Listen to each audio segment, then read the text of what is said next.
옛날 어머님들이나 개그 프로그램에서 보면 눈을 이렇게 옆을 잡고 막 어머머머 웃기지 마, 나 눈주름 생겨 이렇게 얘기를 하잖아요. 지금 나이가 40대 중반인데 눈 앞머리하고 눈 아래하고 화장이 끼고 갈라지고, 그래서 또 파운데이션을 더 바르면 또 더 갈라지고, 그래서 사실 그 이후로는 빌렸습니다.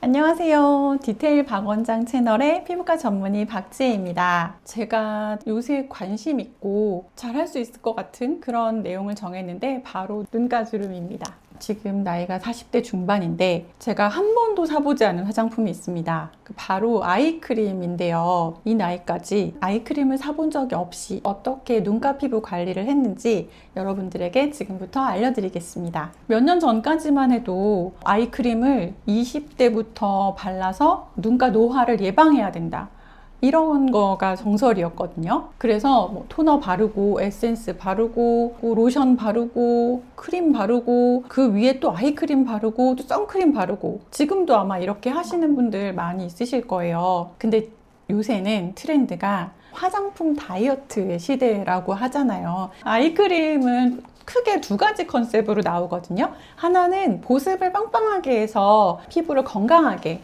만들어서 주름을 예방하는 거 하나, 그리고 또 다른 한 가지는 레티놀 같은 비타민 A 유도체로 콜라겐을 만들게 해서 탄력을 줘가지고 눈가 주름을 예방하는 두 가지 컨셉으로 주로 만들어지는데, 이런 컨셉이 눈가에만 통할까요?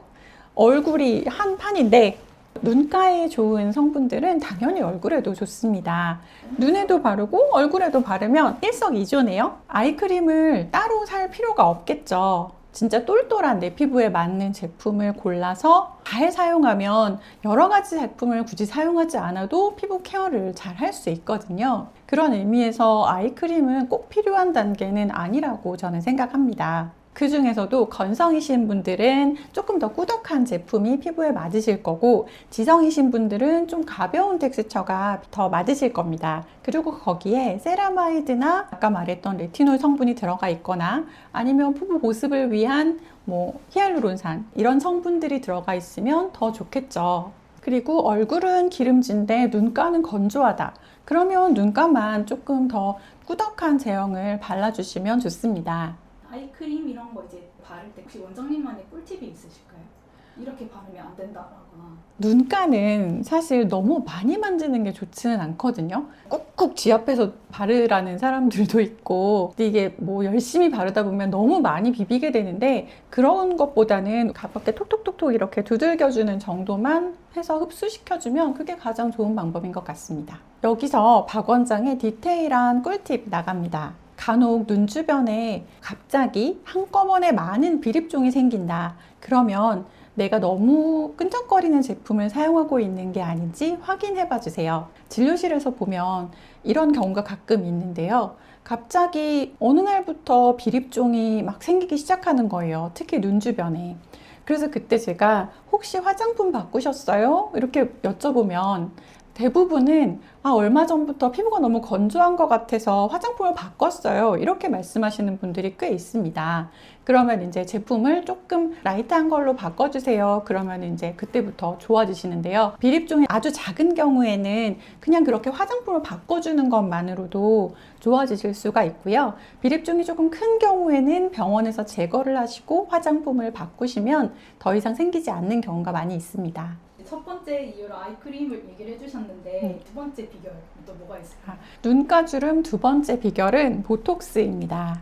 아무리 보습을 빵빵하게 잘 해도 눈을 항상 움직이고 깜빡이고 찡그리고 웃고 눈의 표정으로 여러 가지를 나타내잖아요. 그래서 눈은 많이 움직일 수밖에 없고요. 눈 주위의 근육의 움직임 때문에 생기는 주름은 사실 보톡스를 빼놓고는 이야기를 할 수가 없습니다. 옛날 어머님들이나 개그 프로그램에서 보면 눈을 이렇게 옆을 잡고 막 어머머머 웃기지 마, 나 눈주름 생겨 이렇게 얘기를 하잖아요. 이런 거 많이 보셨죠? 못 보셨나요? 저도 잘 모르겠네요. 이렇게 어린 척 하세요.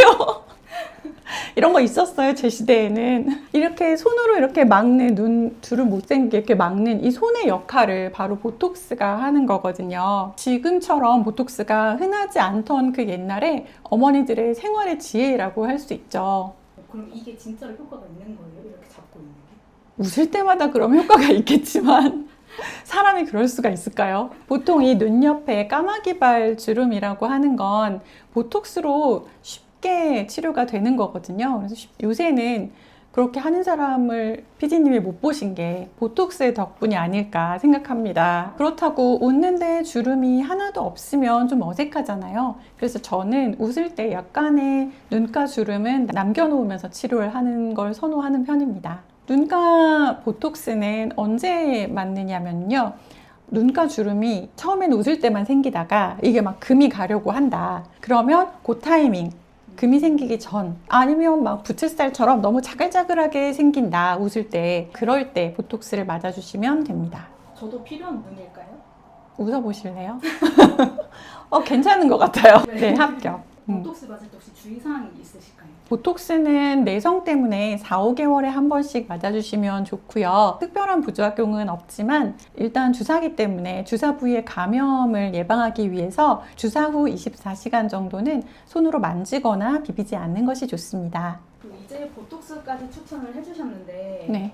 나 이제 이걸로도 효과가 없어요. 보톡스 저한테 안 맞는 것 같아요. 라고 하시는 분들은 뭘 해야 될까요? 저도 그런 순간이 있었는데 30대 중후반이 되니까 요 눈 앞머리하고 눈 아래하고 이런 데에 엄청 자글자글 잔주름이 생기더라고요. 그래서 그 부분에 화장을 하면 화장이 끼고 갈라지고 그래서 또 파운데이션을 더 바르면 또 더 갈라지고 이게 계속 반복이 돼서 신경이 쓰이는 때가 오더라고요. 심지어 40대 중반이 되니까 눈 뜨는 힘도 약해지고 눈꺼풀도 처져서 눈도 잘 안 떠지게 돼요. 그래서 사실 그 이후로는 시술의 힘을 빌렸습니다.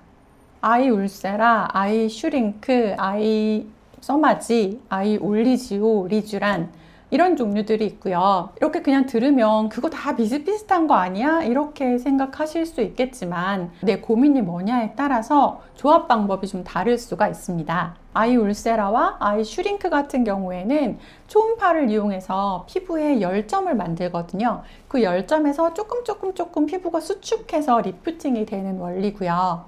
아이 써마지와 아이 올리지오는 고주파로 진피에 골고루 열을 줘서 피부 탄력을 높이는 시술입니다. 이 중에서 제가 가장 선호하는 시술은 리쥬란인데요. 제가 리쥬란을 좋아하게 된 계기가 있어요. 전에 한 환자분이 오셨는데 그분이 자기 눈 밑에 칼주름을 없애달라는 거예요. 저한테 오시기 전에 아이 울세라, 써마지, 프락셀 안 해본 거 없이 다 해봤는데 이게 계속 이렇게 있어서 너무 신경이 쓰이신다고 오셨는데요. 3회 정도 하시고 굉장히 만족해 하셨어요. 물론 개인마다 결과에 차이가 있겠지만 리쥬란 같은 경우는 아무래도 주사 시술이다 보니 문제가 되는 그 부위에 직접적으로 약물을 주입할 수 있기 때문에 다른 레이저나 이런 것들보다 더 효과를 보셨었던 것 같아요. 그리고 저 같은 경우는요, 아이 리쥬란을 따로 쓰지 않거든요. 아이 리쥬란은 리쥬란으로 생기는 엠보싱을 줄이기 위해서 오리지널 리쥬란을 희석해 놓은 것과 같거든요. 저 같은 경우는 리쥬란의 유효 성분인 폴리뉴클레오타이드의 유효 농도를 높이기 위해서 그냥 오리지널 리쥬란을 사용하고 있습니다. 그리고 이분 같은 경우도 다크서클이 고민이라고 오셔서 눈 앞부분, 눈 아랫부분, 눈꺼풀 윗부분 이렇게 리쥬란을 하셨는데 많이 좋아지셨죠? 그럼 다크에도 효과가 있는 거예요? 다크의 원인이 뭐냐에 따라 다르지만 그 부분에 피부가 굉장히 얇고 잔주름이 많이 있는 경우에는 효과가 있습니다.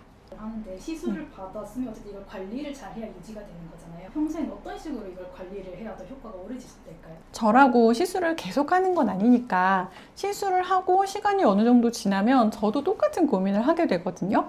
그래서 주름 개선 화장품에 관심을 가지게 되었습니다. 앞에서도 말씀드렸다시피 레티놀, 레티날 이런 비타민 A 유도체가 주름 개선용 화장품으로 가장 유명하고요. 그리고 팔방미닌 나이아신아마이드 그리고 아데노신이라는 성분도 굉장히 유명한 성분인데요. 제가 요새 관심을 가지고 있는 성분은 펩타이드입니다.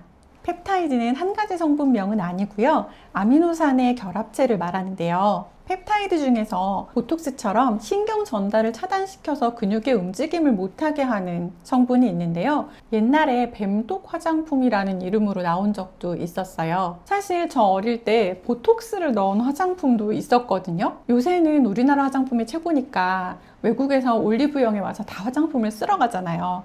근데 몇 년 전만 해도 파리 가면 약국 화장품 쓰러 왔었잖아요. 근데 대학교 때 배낭여행 가서 약국에 갔는데 거기 보톡스 화장품이라고 있더라고요.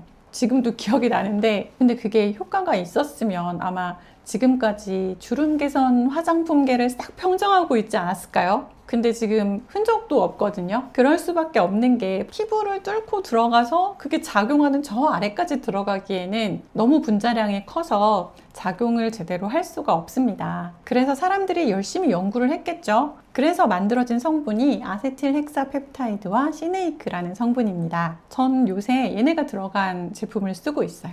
사실 솔직히 말하면 굵은 주름까지 바라지는 않고요. 그건 어차피 보톡스가 할 수 있으니까 제가 아까 말씀드린 요 눈 앞부분, 아랫부분 이렇게 피부가 얇은 부분은 좀 도움을 받을 수 있지 않을까 해서 사용을 하고 있는데 이 부분뿐만이 아니라 요 눈썹 위 여기 눈이 안 떠져가지고 계속 이마로 눈을 뜨다 보면 이 부분에 주름이 생기는데 여기는 보톡스도 맞을 수가 없거든요.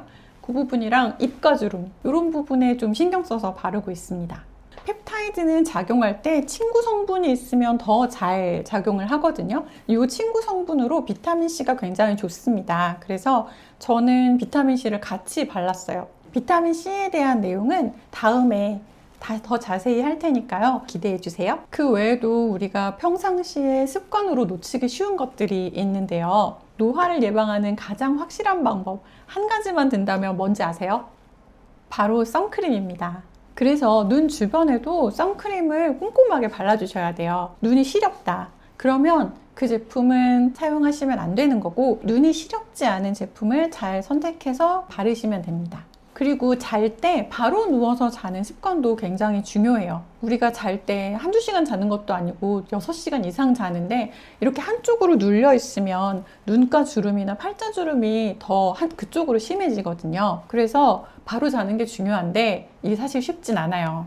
저도 똑바로 못 자서 하루는 오른쪽으로 잤다가 하루는 왼쪽으로 잤다가 그거라도 하고 있습니다. 그리고 또 한 가지 우리 몸도 운동을 하면 피부에 탄력이 생기잖아요. 눈가도 마찬가지거든요. 얼마 전에 성형외과 원장님한테 배웠는데 눈썹 위 여기를 잡고 눈을 감았다가 최대한 크게 뜨는 거예요. 약간 흉한데 이렇게 하면 이마로 눈 뜨는 버릇 못하게 하면서 눈꺼풀 자체의 힘을 기를 수 있다고 합니다. 하루에 한쪽당 30번씩 하시면 좋다고 하네요. 실제로 지금도 매일 하고 계세요? 하다가 까먹고 생각나면 하고 주로 화장실에서 생각이 나더라고요. 주로 화장실에서 막간을 이용해서 하고 있습니다. 손이 노니까. 지금까지 제가 눈가주름을 어떻게 관리해 왔는지 말씀드렸는데요. 여러분은 눈가주름을 어떻게 관리하고 계신가요? 제가 오늘 말씀드린 팁들 많은 도움이 되셔서 젊은 눈가 피부 유지하시기 바랍니다. 오늘의 디테일 한 번 더 말씀드릴게요. 눈가에 어느 날부터 갑자기 비립종이 많이 생긴다. 그러면 내 화장품이 끈적거리는 게 아닌지 확인해 주세요.